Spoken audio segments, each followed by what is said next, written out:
Hi all, welcome to TNPC blog. வீடியோவில் என்ன பார்க்க போகிறோன்னா, டிசம்பர் மந்த்து 16லேருந்து 31 வரைக்கும் ஸ்டடி பிளான் பார்க்க போகிறோம். நியூ சிலபஸ் சேஞ்ச் ஆகுறதுனால நியூவாக ஸ்டடி பிளான் போட்டிருக்கேன் நான். நீங்களே இதை ஃபாலோ பண்ணுறீங்கன்றதை கமெண்ட் பண்ணுங்கள். எதுலேருந்து ஸ்டார்ட் பண்ணணுன்னு தெரியாதவங்க இந்த ஸ்டடி பிளான் ஃபாலோ பண்ணுற மாதிரி இருந்தால் ஃபாலோ பண்ணுங்கள், யூஸ்ஃபுல்லாக இருக்கும்.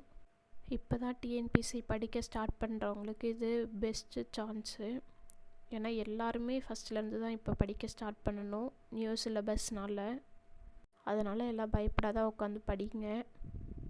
டே பை டே என்ன பண்ணணுன்றத ஸ்டடி பிளான் போட்டிருக்கேன்.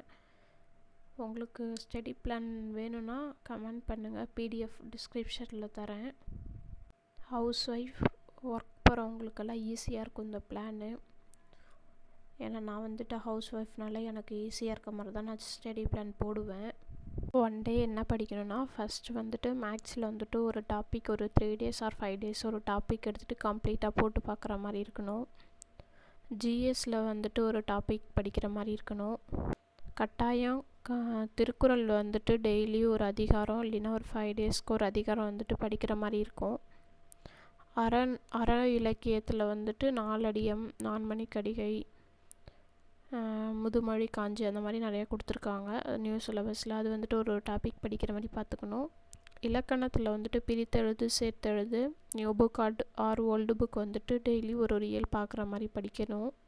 முன்னாடி தான் பிகினராக இருந்தால் புக்கு நிறையா கலெக்ட் பண்ணுற மாதிரி இருக்கும். இப்போ தான் அதிகமாக புக்கில் படிக்கிற மாதிரி இல்லை, கொஞ்சம் புரிஞ்சு படிக்கிற மாதிரி தான் இருக்குது தமிழ். அதனால் பயப்படாத படிங்க. இன்னும் டெய்லி படிக்கிறத வீடியோ போடுறேன். நீங்களும் என்ன படிக்கிறீங்கன்றதை கமெண்ட் பண்ணுங்கள், எல்லாம் ஒன்றா சேர்ந்து படிப்போம். Tamil syllabus wise, topic wise நான் வீடியோ போட்டிருக்கேன். அது பார்த்து நோட்டில் நோட் பண்ணிக்கோங்க. அப்போ தான் படிக்கும் போது ஈஸியாக இருக்கும், என்னென்ன டாபிக் இருக்குதுன்னு தெரியும். இல்லைன்னா டாபிக் எந்த டாபிக் இருக்குன்னு மறந்து போயிடும். எதுனா படிக்கும் போது ரிவிஷன் பண்ணுறதுக்கு எல்லாத்துக்குமே ஈஸியாக இருக்கும். ஜிகேவும் கொஞ்சம் இம்பார்ட்டண்ட் கொடுத்து படிங்க.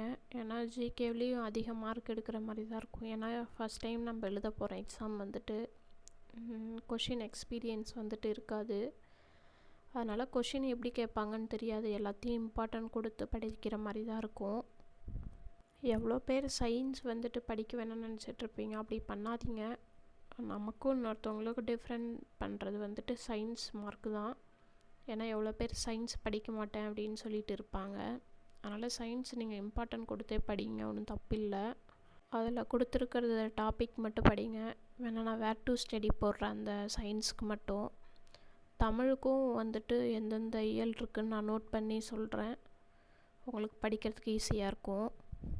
ஜிகே பொறுத்தளவுக்கு ஃபஸ்ட்டு எக்கனாமிக் டாபிக் முடிச்சிடலாம். ஏன்னா எக்கனாமிக்கில் 20 கொஷின் கேட்கறனால அது முடிச்சிட்டா ஒரு 50% முடிஞ்ச மாதிரி. பாலிட்டி எக்கனாமிக் முடிச்சுட்டு பாலிட்டி படிக்க ஸ்டார்ட் பண்ணிடலாம்.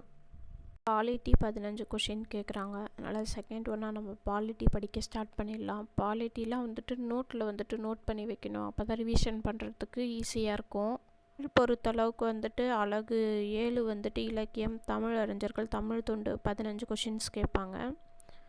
அதுதான் அதிகமாக படிக்கிற மாதிரி இருக்கும், மெமரி பண்ணுற மாதிரி இருக்கும். ஸ்டார்டிங்லேயே நம்ம படிச்சிட்டோன்னா எண்டிங் வரைக்கும் ரிவிஷன் பண்ணுறதுக்கு ஈஸியாக இருக்கும். அதனால் ஃபஸ்ட்டு நம்ம அதை முடிச்சிடலாம்.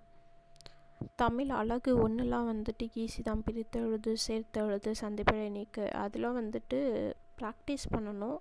ப்ளஸ் ஓல்டு புக்கு, நியூ புக்கில் பிரித்தெழுது, சேர்த்தெழுத டெய்லி ஒரு இயல் பார்த்தா கொஞ்சம் ஈஸியாக இருக்கும். அழகு 7 வேர் டு ஸ்டடி போடுறேன், அது யூஸ்ஃபுல்லாக இருக்கும் உங்களுக்கு.